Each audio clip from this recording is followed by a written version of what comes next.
Bienvenue à toutes et à tous. Donc aujourd'hui, puisque c'est dimanche, on va lire un verset de la Bhagavad Gita.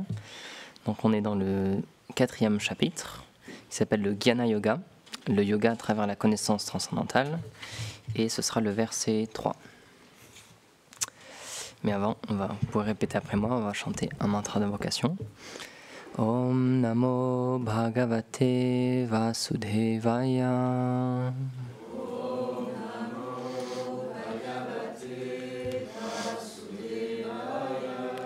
Om Namo Bhagavate Vasudevaya.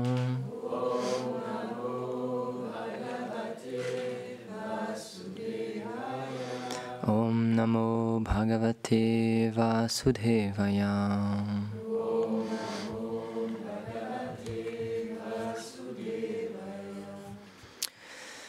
Sa evayam mayate dhyam yoga prokta purathanam bhaktosi me sakacheti rahasyam hi etad uttamam. Traduction.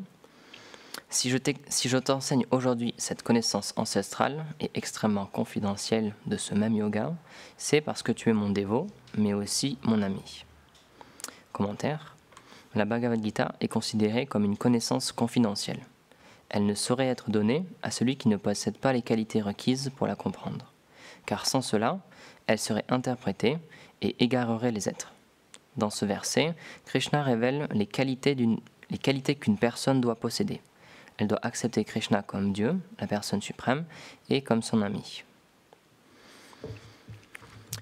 Om Gyanatimirandasya Gyanam Jala Shalakaya Chakshurunmilitamina Tasmai Shri Gurave Namaha. Jaya Shri Krishna Chaitanya Prabhu Nityananda Shri Advaita Gadadhar Shivasadi Gaur Bhakta Vrinda. Hare Krishna Krishna Krishna Hare Hare Hare Rama Rama Rama Hare Hare. Namam Vishnu Padaya Krishna Prasthaya Bhutale Srimate Bhaktivedanta Swamini Tinamine. Namaste Sarasvati Devi Gauravani Pracharine Nirvishesha Shunyavadi Paschatya Deshatarine Vanchakalpa Tarubhyascha Kripa Sindhubhya Evacha Patitanam Pavanebhyo Vaishnavebhyo Namo Namaha. Donc c'est un verset très intéressant et très important pour nous.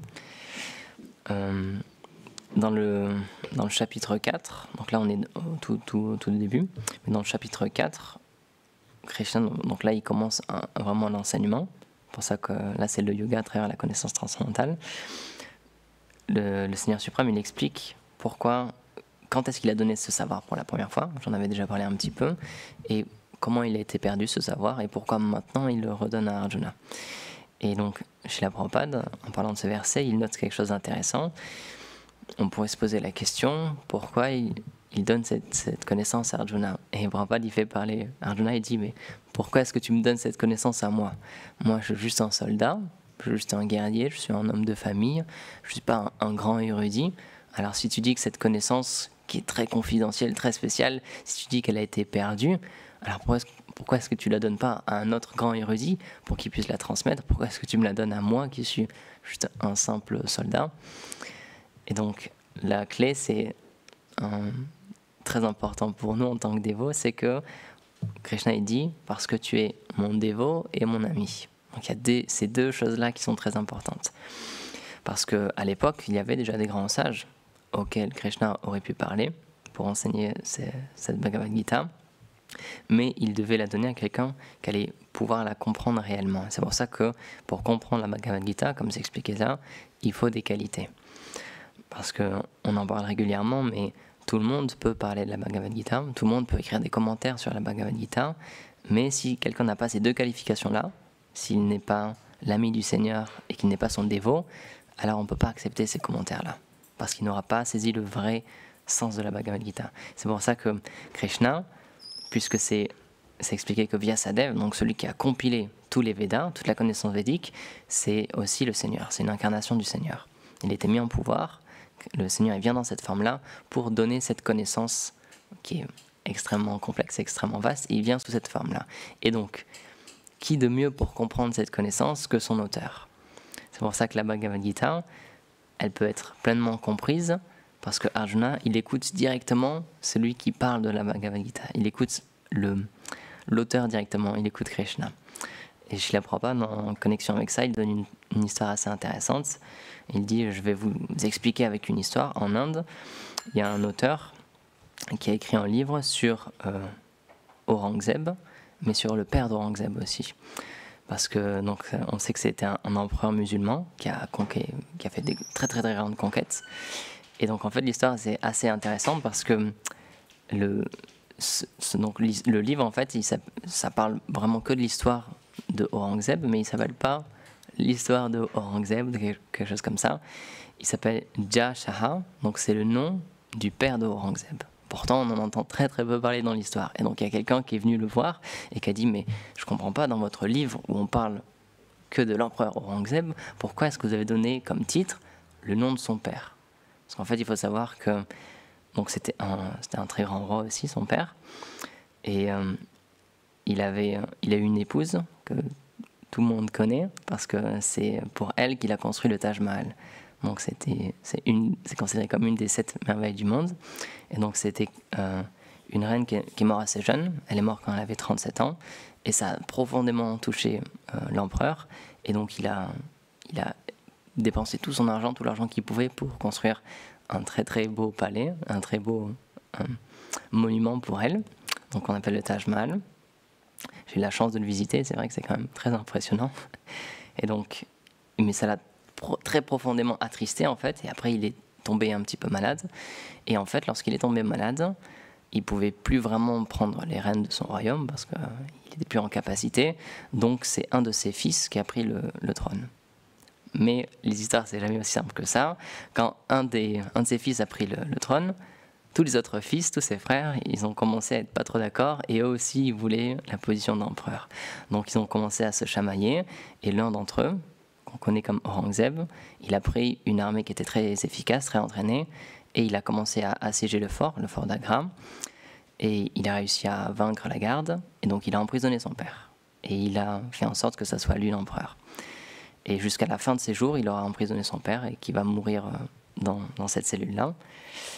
Et donc, une petite anecdote aussi, normalement, lorsqu'un empereur ou quelqu'un de la famille royale meurt, il doit y avoir une procession dans la ville, etc.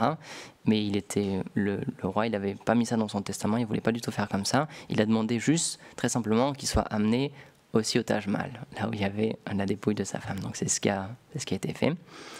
Mais donc, toute l'histoire de ce livre, ça c'est pour vous donner le contexte, mais toute l'histoire de ce livre, ça parle juste des conquêtes d'Aurangzeb en fait. Et donc cette personne-là, elle est venue voir l'auteur, elle a dit je ne comprends pas pourquoi votre livre, vous ne l'avez pas appelé Aurangzeb. Et donc il a dit oui certes, c'est vrai que c'est lui qui a fait toutes ces choses-là, c'est lui qui a enlevé son père du trône, c'est lui qui a fait des batailles, etc. C'est lui qui est devenu empereur, mais il dit le véritable héros de l'histoire, c'est son père justement. Parce que c'est lui qui a le plus souffert. Il a vu son propre fils tuer ses autres frères, ses autres fils, prendre le pouvoir, l'emprisonner, etc. Et donc il a dit, pour moi, le véritable héros dans cette histoire, c'est son père. Et donc, Srila Prabhupada, il prend cet exemple, il dit de la même manière, il n'y a personne d'autre que l'auteur d'un livre qui peut réellement donner le vrai sens du livre. Sans l'auteur, on peut juste le lire et on va faire notre propre interprétation et on va se dire, ah oui, je pense que ça veut dire ça, je pense que ça veut dire ça. Mais il y a juste l'auteur, lorsqu'il met la chose sur papier, lorsqu'il la met par écrit, lorsqu'il la matérialise, il y a juste lui qui a l'idée originale, parfaite derrière. Et donc c'est pour ça que cette connaissance de la Bhagavad Gita, ne peut être comprise qu'avec son auteur originel, qui est le Seigneur Krishna. Donc c'est pour ça qu'on insiste beaucoup sur le système de la filiation spirituelle, où c'est le Seigneur lui-même qui donne cette connaissance à quelqu'un de qualifié, qui ensuite la redonne à quelqu'un d'autre qui est qualifié à son tour. C'est pas que chacun d'entre nous on fait notre interprétation de la Bhagavad Gita, mais on se réfère à des personnes qui elles-mêmes se réfèrent directement au Seigneur suprême. Et de cette manière-là, on sait que ce savoir il est parfait. Parce que en tant qu'âme conditionnée, en tant qu'âme spirituelle emprisonnée dans un corps matériel, on est sujet à quatre défauts. Donc ces 4 défauts, c'est qu'on a des sens qui sont imparfaits, on est sujet à l'illusion, Et donc on est sujet à faire des erreurs et on est sujet à tricher les autres aussi, souvent pour masquer nos erreurs d'ailleurs. Et donc tous ces 4 défauts-là, ils nous empêchent, même si on œuvre, si on fait des efforts pour acquérir la connaissance, ils nous empêchent d'obtenir une connaissance parfaite, puisque nos sens sont imparfaits, nos yeux, nos oreilles, notre mémoire, tout ça c'est imparfait. Donc le savoir qu'on pourra obtenir suite à cette recherche-là, ça ne pourra jamais être parfait. C'est une équation très simple à résoudre, il n'y a pas besoin d'être très fort en maths. Si nos sens sont imparfaits, c'est impossible qu'on acquiert et qu'on garde une connaissance parfaite. C'est pour ça que si on se réfère à quelqu'un, ce qu'on appelle une âme réalisée, ou directement aux paroles du Seigneur, puisque le Seigneur, par définition, Dieu, il est parfait, lui, il peut nous donner cette connaissance-là. C'est pour ça que c'est pas dans le service de dévotion, c'est pas un système de progression et de connaissance ascendante. C'est pas que nous on va s'élever et se hisser jusqu'à un certain niveau et obtenir une intelligence ou obtenir une compréhension, etc. C'est que cette compréhension elle nous est donnée. C'est un savoir qui est descendant. C'est une personne qui est pure, une personne qui est parfaite. Ça peut être le Seigneur directement ou ses purs associés, ses purs dévots. Eux, ils vont nous donner cette pure compréhension, cette pleine compréhension. Donc c'est un sujet très très simple, mais en même temps c'est extrêmement important. C'est pour ça que ici, Krishna il explique à Arjuna, Krishna c'est un des noms de Dieu, en sanskrit ça veut dire l'infiniment fascinant. Et donc il dit à Arjuna, pourquoi est-ce que je t'ai choisi toi et pas d'autres grands sages? Parce qu'il y avait des très grands érudits, même à son époque. Il a dit, je t'ai choisi toi pour donner cette connaissance, parce que tu es mon dévot et tu es mon ami. Donc il y a ces 2 qualifications-là. Et comme j'en avais parlé déjà l'autre fois aussi, parfois lorsqu'on parle juste avec un ami, on a tendance à arrondir les angles un peu, à être sympa, à pas vouloir trop embêter notre ami. Donc même si lorsqu'il fait une erreur, c'est pas qu'on va être dur envers lui, qu'on dit ah mais non mais là t'as fait une erreur, on dit bon ça va, ça passe, c'est pas très grave, etc. Donc on peut être ami, c'est vrai, c'est important, mais il y a aussi le fait d'être son dévot, d'avoir pleinement foi dans ce qu'il va lui dire. Et c'est pour ça que Arjuna, lorsqu'il dit, un petit peu plus tard, lorsqu'il dit à Krishna, d'accord, maintenant, je m'en remets à toi, s'il te plaît, je te considère comme mon ami, mais aussi, parce qu'il avait conscience que c'était Dieu, il a dit, maintenant, s'il te plaît, je suis ton disciple, instruis-moi. Et là, tout de suite, Srila Prabhupada, il dit, Krishna est hyper patent, et il dit, en anglais c'est très drôle, il dit, ok Arjuna, tu es le fool number 1, tu es le stupide numéro 1. Tout de suite, il le reprend, parce qu'il lui dit là, tu n'as pas la bonne compréhension. Et c'est pour ça aussi que lorsqu'il faisait une conférence aussi, il y a un des dévots qui était présent, un étudiant de Srila Prabhupada, c'était au tout début, ça c'était en 1966, il a demandé mais pourquoi est-ce qu'Arjuna, puisqu'il ne faisait pas partie de cette filiation spirituelle, pourquoi est-ce qu'Arjuna il a parlé comme ça? Parce qu'au début il donne plein d'arguments, pourquoi il ne devrait pas combattre la non-violence, etc. Et donc Srila Prabhupada répond c'est pour nous enseigner en fait, c'est pour nous donner un exemple. Parce que de cette manière-là, Krishna il peut le reprendre. Krishna il peut lui dire non, tu parles comme un grand sage justement, tu cites les Écritures, mais c'est pour ta propre satisfaction, c'est pour toi ton propre but, c'est pas le réel sens des Écritures. Et Chaitanya Mahaprabhu, c'est ce qu'il explique aussi dans le Chaitanya Charitamrita. J'ai plus la référence exacte, désolé. Il explique en fait, même avec tous les efforts possibles que l'on peut, si on étudie toutes les écritures védiques parfaitement, on ne pourra pas en tirer la pleine conclusion spirituelle. C'est impossible. C'est pour ça qu'elle doit nous être donnée, elle doit nous être révélée par le Seigneur directement ou par ses dévots qui sont mis en pouvoir pour faire ce service-là. Parce que, encore une fois, nos sens sont imparfaits. Donc même si on s'applique à lire tous les Védas et qu'on les connaît par cœur, ça ne suffira pas. Et il dit aussi, Prabhupada, c'est pas que si quelqu'un apprend par cœur la Bhagavad Gita, il dit tiens je vais étudier la Bhagavad Gita, il l'apprend par cœur ou qu'il prend un dictionnaire et qui regarde tous les mots et qui comprend tous les mots, ça ne veut pas dire qu'il va connaître le sens profond de la Bhagavad Gita. Et c'est pour ça que Krishna il dit à Arjuna, pour comprendre le sens profond, pour vraiment avoir accès au but de pourquoi est-ce que j'ai énoncé la Bhagavad Gita, il faut être mon dévot et mon ami. Donc c'est très subtil, mais encore une fois c'est pour ça que c'est une science spirituelle, c'est pas juste une science matérielle. On ne demande pas aux gens d'apprendre des versets bêtement, de savoir les répéter par cœur. C'est pas une question de connaissance, encore une fois. C'est une question d'abandon spirituel. On doit pouvoir avoir foi dans les déclarations du Seigneur suprême. On doit avoir foi dans les déclarations de ses dévots aussi, de tous ces dévots qualifiés. Et donc c'est ça en fait la véritable qualification. C'est pas la force physique, c'est pas la force mentale, c'est pas l'intelligence ou l'érudition, ou c'est pas notre richesse, c'est juste à quel point on est désireux de s'abandonner au Seigneur, à quel point on est désireux de le servir, de comprendre réellement ce qu'il veut de nous. Donc la Bhagavad Gita, c'est pour ça que c'est un très très bon exemple, parce que Srila Prabhupada, il dit aussi, il y a beaucoup de personnes qui interprètent la Bhagavad Gita, et par exemple, il dit il y a des personnes qui ont essayé d'interpréter la Bhagavad Gita en tirant une soi-disant conclusion non violente. Ils ont cité la Bhagavad Gita, ils ont dit le but de la Bhagavad Gita, c'est d'enseigner la non-violence. Il dit comment est-ce que c'est possible de parler comme ça, puisque la Bhagavad Gita se passe sur un champ de bataille, et qu'à la fin, au début, Arjuna il ne veut pas combattre justement. Et à la fin, pourtant, Arjuna, il prend son arc et il se jette dans la bataille. Donc il dit, comment est-ce qu'on peut dire que c'est un livre basé sur la non-violence? C'est pas possible. Donc il dit, ça encore, c'est une interprétation. Donc c'est pour ça que c'est très très subtil, mais on peut tomber sur plein d'écritures, plein de versions différentes de la Bhagavad Gita, plein de commentaires différents, mais le véritable sens spirituel, il peut être donné seulement par le Seigneur suprême ou par les dévots qui sont dans les filiations spirituelles qu'il a instaurées. Donc c'est pour ça qu'on est très très fortuné d'avoir tous ces livres-là qui ont été traduits déjà en anglais, ensuite en français, et qui sont commentés par des personnes qui appartiennent à une filiation spirituelle qui vient directement du Seigneur Krishna. J'en parlais l'autre fois aussi. L'autre jour, quand il y a eu la coupure d'électricité, quand on a fait la classe là-haut, c'est très intéressant quand on voit toute notre filiation spirituelle. Donc il n'y a pas tout le monde évidemment, parce que ça remonte à il y a très très longtemps, mais on voit qu'au tout début c'est Brahma, mais juste au-dessus de Brahma, c'est le Seigneur Krishna qui parle directement à Brahma, qui lui donne la connaissance directement. Et donc c'est pour ça qu'on sait que cette connaissance elle est pure, parce qu'on peut retrouver la source.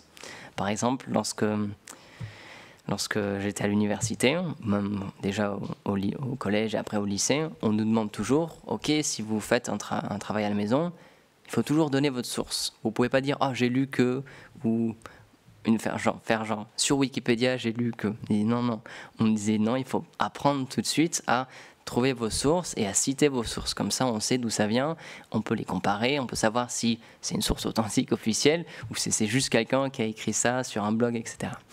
Et donc, de la même manière, pour cette connaissance spirituelle, si on veut être sûr qu'elle fasse un réel effet, il faut qu'on retrouve sa source. Si on ne sait pas d'où une parole vient, si on ne sait pas d'où une phrase vient, il faut s'en méfier. Si on ne retrouve pas sa source exactement, ça peut être juste des on-dit ou quelque chose qui a été déformé avec le temps, parce que c'est ce qui s'est passé avec la Bhagavad Gita. Dans les versets juste un petit peu avant, Krishna il dit « J'avais donné cette connaissance au déva du soleil, qui ensuite l'a donnée à Manu, ensuite Ikshvaku, etc. » Il dit « Mais avec le temps, cette connaissance, elle s'est perdue. » Donc c'est possible, malheureusement, puisque c'est le monde matériel, comme on l'expliquait, les âmes conditionnées dans ce monde, elles sont sujettes à ces 4 défauts. Donc c'est possible qu'avec le temps, on oublie, on altère un petit peu, et un petit peu, et un petit peu, et à force, c'est oublié. C'est pour ça qu'on doit toujours se référer à une filiation spirituelle authentique qui s'efforce justement, année après année, de mettre en disciple, de garder cette connaissance telle qu'elle est. C'est pour ça que Srila Prabhupada, il a fait beaucoup d'efforts pour la Bhagavad Gita et il a appelé la Bhagavad Gita as it is, telle qu'elle est. Parce qu'il n'y a rien de plus et rien de moins que ce que Krishna a dit. Il n'y a pas d'interprétation, ça ne vient pas de son propre mental, de sa propre interprétation.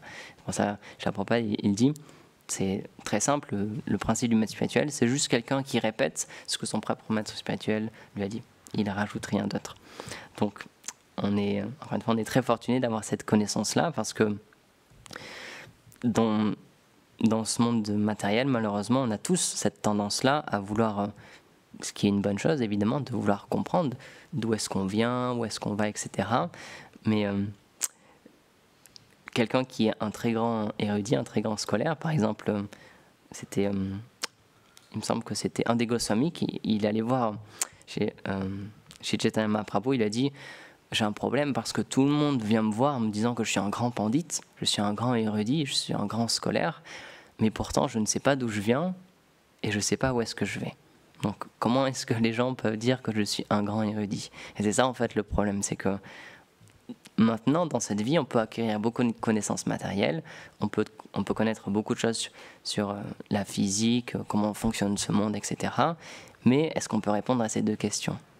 D'où est-ce que je viens et où est-ce que je vais?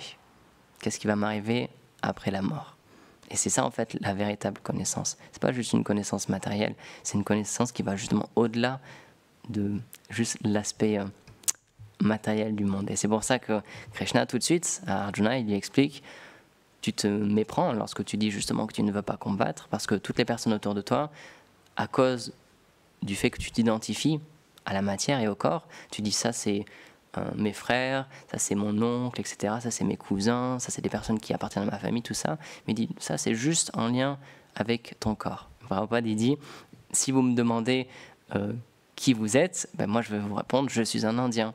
Il dit, mais en fait c'est mon corps qui est indien. Il dit, mon corps il est made in India. Comme il pourrait être made in France. Parfois on voit sur les étiquettes des produits, il y a marqué made in China, made in France, etc. Donc il dit c'est la même chose avec le corps. C'est notre corps qui est made in France ou qui est made in India. Mais notre âme, elle est bien au-delà de tout ça. Et en fait c'est l'âme qui donne la vie dans le corps. Et il donne cet exemple. L'âme, c'est tellement puissant, c'est cette petite énergie spirituelle qui est tellement puissante. Il dit, regardez vraiment dans la salle, en ce moment, il y a des lumières qui sont allumées. Et lorsqu'on allume la lumière, avec la force de cette lumière, la lumière, elle se répand dans toute la pièce. Et donc, il dit de la même manière, notre âme spirituelle, lorsqu'elle vient dans un corps, elle irradie dans tout le corps. Et c'est ça qui donne la vie et ce qu'on appelle la conscience dans le corps entier. Et une fois que, par exemple, si maintenant que l'âme est dans ce corps-là, si quelqu'un me pince le bout de l'orteil, je vais le ressentir. Mais lorsque l'âme elle aura quitté son corps, elle aura quitté ce corps, lorsqu'on considère que quelqu'un est mort, qu'un corps est mort, on peut toucher l'orteil, on peut même couper l'orteil, il n'y a rien qui va se passer. La personne ne va plus rien sentir, parce que l'âme elle est partie. Donc c'est pour ça que la connaissance de d'où vient la vie et pourquoi on considère que quelque chose est en vie et que quelque chose est mort, c'est extrêmement important parce que là on se rend compte, comme dit Srila Prabhupada, que c'est notre corps qui est juste, qui suit des dénominations. Il est jeune, il est vieux, c'est un homme ou c'est une femme, il vient de France ou il vient d'Inde ou d'Italie ou peu importe. Tout ça c'est juste lié à notre corps et ça va changer. En ce moment, on joue un rôle. Je suis né en France et je ne sais pas où je vais mourir. Ce sera sûrement peut-être en France ou dans un autre pays, on ne sait pas, et on ne sait pas non plus à quelle heure on va mourir, quel jour on va mourir. Et lorsque cette âme elle aura quitté, mon âme elle aura quitté ce corps, je vais juste reprendre naissance dans un autre rôle. C'est comme une pièce de théâtre. C'est pour ça qu'on dit que le monde matériel, Govinda Maharaj dit ça aussi des fois, c'est comme une grande pièce de théâtre. Et on reprend juste naissance et on recommence une nouvelle histoire. Et donc on est né dans un autre pays, on peut avoir une foi différente, on est dans une culture différente et on continue notre vie de cette manière-là. Donc c'est pour ça que toutes ces dénominations, elles sont juste liées avec le corps. Et c'est pour ça que Srila Prabhupada, il dit, lorsqu'on parle de Sanatana Dharma, c'est pas quelque chose de religieux, c'est pas quelque chose lié avec la foi. Parce qu'il dit la foi, ça peut changer. On peut avoir foi en quelque chose, donc ça peut être quelque chose de religieux, mais on peut avoir foi dans un processus aussi. Par exemple avec la médecine, on dit bah tiens moi j'ai foi dans ça parce que je sais que ça marche lorsque je suis malade. Si je fais telle et telle et telle chose, bah j'ai foi dans ça parce que je sais que ça marche. Je l'ai fait et je vois que ça me soigne. Et puis un jour notre foi peut changer. On dit bah maintenant je vois que ça marche plus trop, maintenant je crois plus dans cette méthode-là ou cette manière de faire. Et donc il dit la foi, c'est lié juste avec quelque chose de matériel aussi. Et il dit, lorsqu'on parle de Sanatana Dharma, c'est pas changeant justement. C'est quelque chose qui ne peut pas être changé, qui est éternel. Et c'est pour ça que le Sanatana Dharma, c'est lié avec l'âme directement. C'est pas lié au corps, c'est pas lié dans la culture dans laquelle on est né, etc. La religion qu'on a reçue à notre naissance ou avec nos parents, etc. C'est lié directement à l'âme. C'est imprimé dans l'âme. C'est sa définition même, c'est sa nature éternelle. Et donc, comme je l'avais expliqué l'autre fois aussi, Srila Prabhupada, il dit la véritable religion, c'est celle qui éveille l'amour de l'âme conditionnée pour le Seigneur suprême. Il dit c'est ça le Sanatana Dharma, c'est la religion de l'amour. Parce que avec cette religion-là, on se reconnecte à ce qu'on a oublié, qui est notre relation avec le Seigneur suprême. Et donc on peut l'appeler de différentes manières. Dieu, il n'y en a qu'un seul, mais on peut le nommer de plein de manières différentes.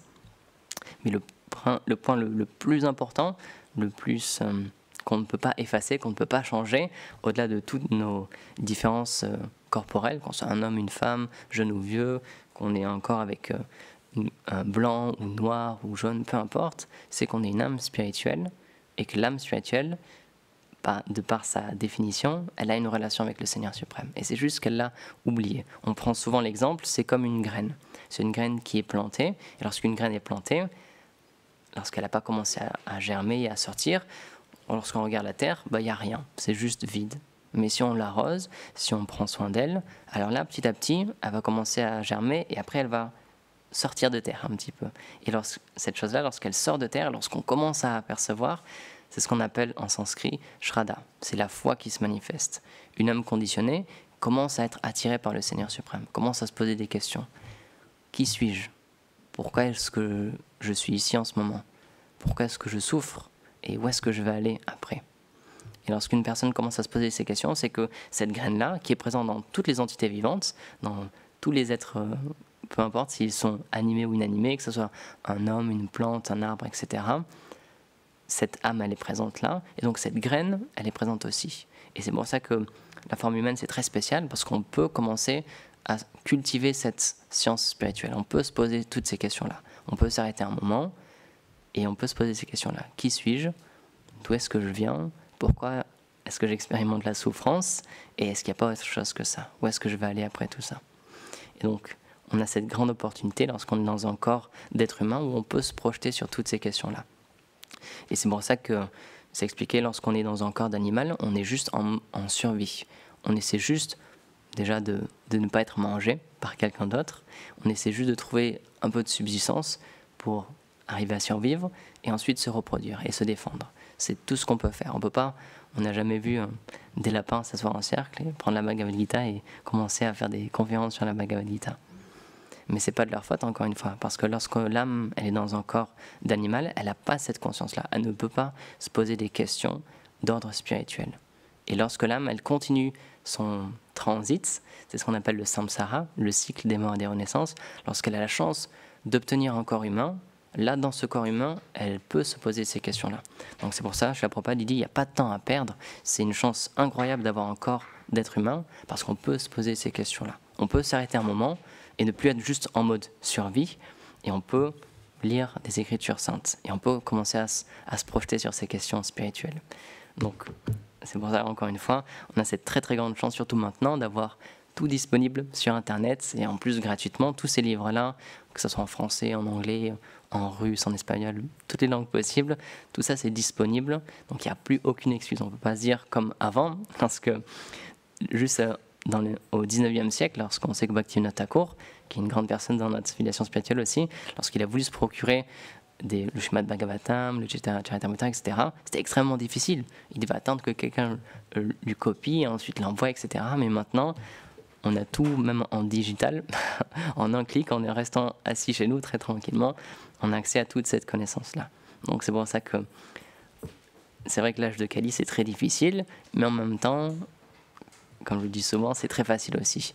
On a beaucoup d'aide qui nous est donnée. Le Seigneur, il fait en sorte que toute cette connaissance-là, elle peut être acquise extrêmement facilement. On n'a pas tous ces efforts à faire. Juste en étant chez nous, et c'est pour ça qu'aussi on enregistre toutes ces conférences, les personnes, juste en étant chez elles, et en faisant d'autres choses aussi, elles peuvent juste écouter, elles peuvent juste se renseigner, et petit à petit, cultiver cette science de... ce que j'ai appris, il appelait la science de la réalisation. Comprendre qui suis-je en tant qu'âme spirituelle. Donc voilà, il est là, on va terminer ici. Grantara Srimad Bhagavad Gita ki jai, Srila Prabhupada ki jai, Gaur Premanande Hari Bol.